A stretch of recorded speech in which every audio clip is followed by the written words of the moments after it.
DJ de Versailles, une histoire de vol de 50 000 francs CFA, une histoire de honte et d'humiliation, mais aussi une leçon de vie. Dans cette vidéo, je décide de parler de cette histoire qui aujourd'hui déchire la toile. L'histoire de DJ de Versailles. À travers cette histoire, je fais 4 constats. Des constats qui prennent l'allure des enseignements de la vie. Et après ces 4 constats, je vais te donner une leçon de vie qui sera constituée du 5e point de ma vidéo. Peut-être tu n'es pas au courant de la scène. Alors, je te replante le décor. L'histoire se passe en Côte d'Ivoire. Il y a de cela 2 jours, un DJ de la place du nom de DJ de Versailles est accusé de vol.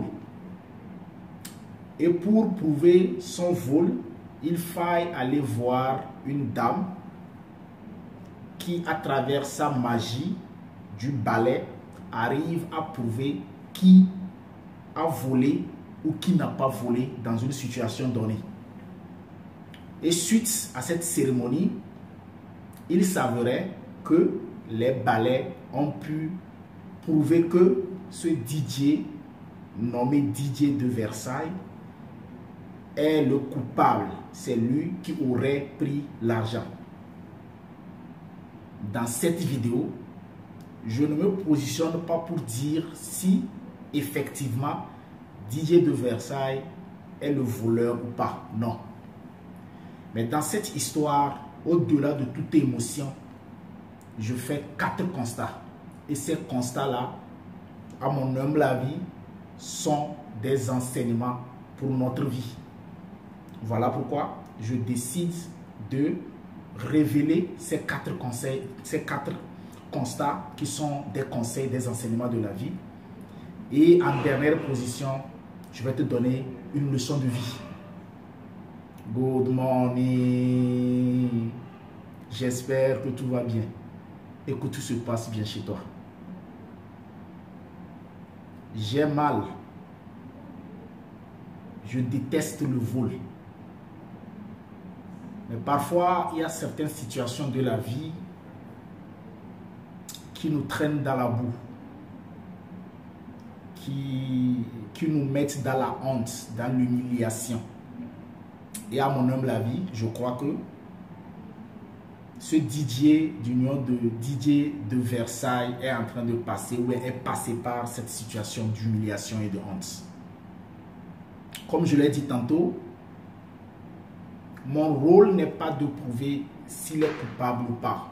Je m'en contrebalance. Je ne saurais même pas dire s'il est coupable ou pas.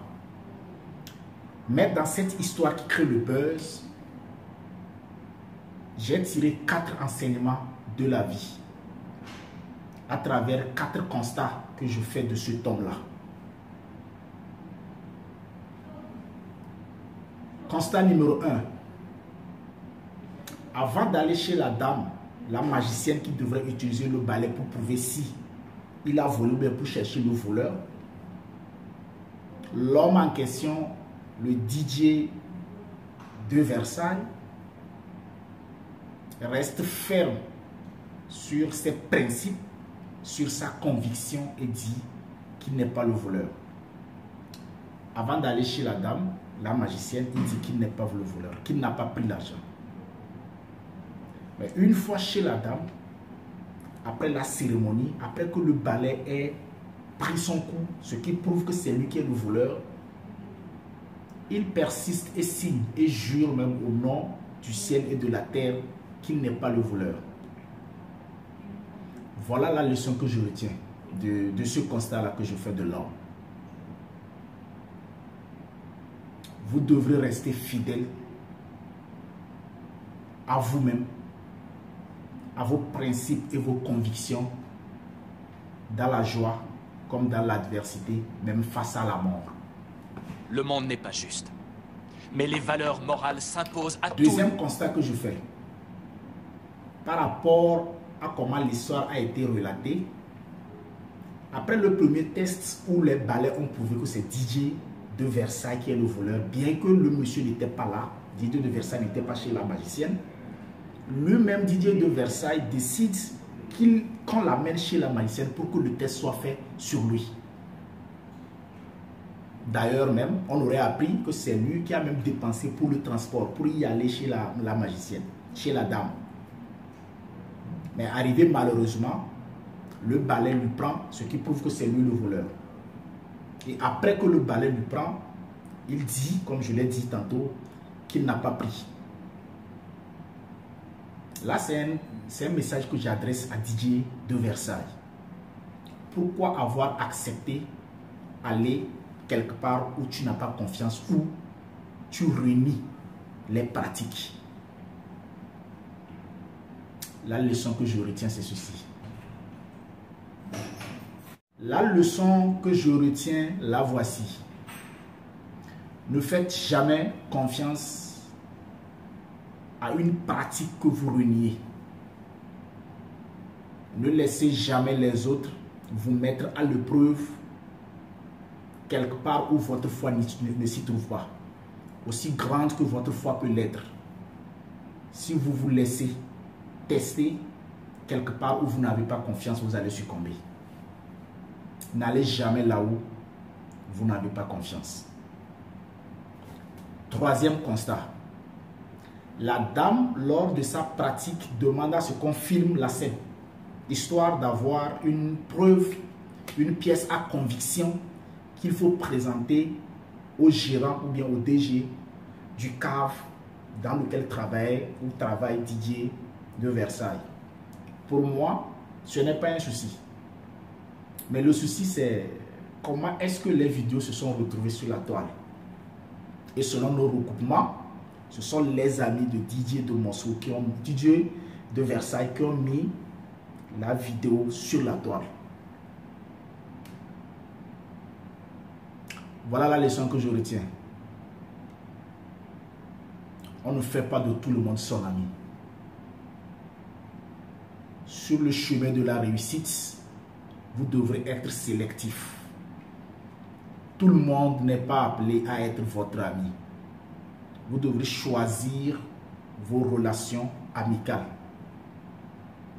Dans le cas contraire, soyez un loup solitaire qui voyage seul.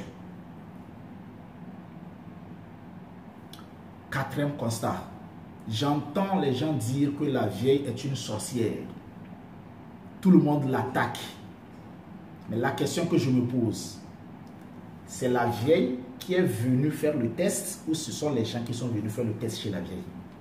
Si la question est, la vieille se trouve dans son retranchement, on est venu la chercher, alors vous devrez arrêter d'attaquer la vieille. Parce que la manière dont vous faites confiance à votre foi, c'est de la même manière la dame aussi fait confiance à ses pratiques. Donnez la liberté à chacun de choisir sa foi, ses convictions, ses pratiques. À mon humble avis, la dame n'est pas allée vers eux. Ce sont eux qui sont venus voir la dame dans son retranchement. Vous vous attaquez à la dame par rapport à quoi? Alors qu'il y a la liberté de religion, la liberté de choisir ses pratiques. D'ailleurs même, toutes ces personnes qui essaient de récupérer ce buzz-là et qui, maladroitement, s'attaquent à la femme, faites beaucoup attention. Parce que si vous ne faites pas attention, vous êtes en train de faire l'apologie des voleurs.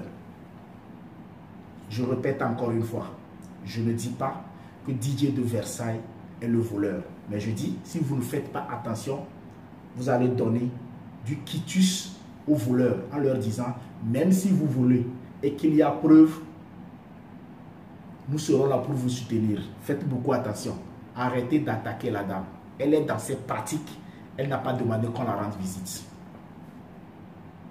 Voilà les 4 constats et le message poignant que j'ai à adresser et à Didier de Versailles, mais aussi à toi qui regardes cette vidéo. Après ces 4 constats, voilà mon message à ton endroit.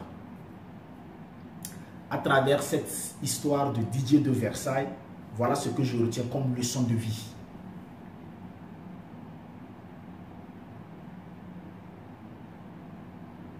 Derrière chaque douleur, derrière chaque humiliation, se cache la grandeur et la gloire. Vous ne pourrez jamais être scandé dans le panthéon des hommes célèbres si vous ne passez pas par le couloir de l'humiliation.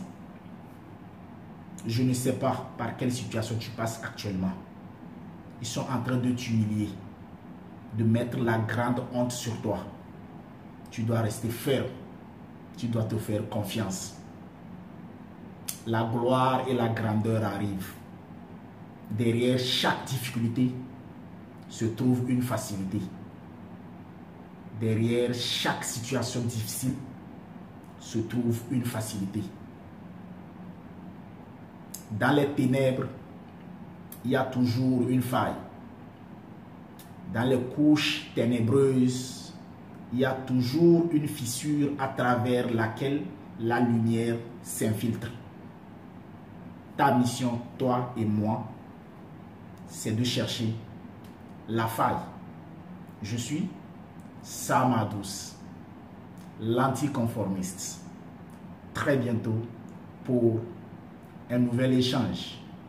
Ici, c'est chez moi. Mais ici, c'est aussi chez toi.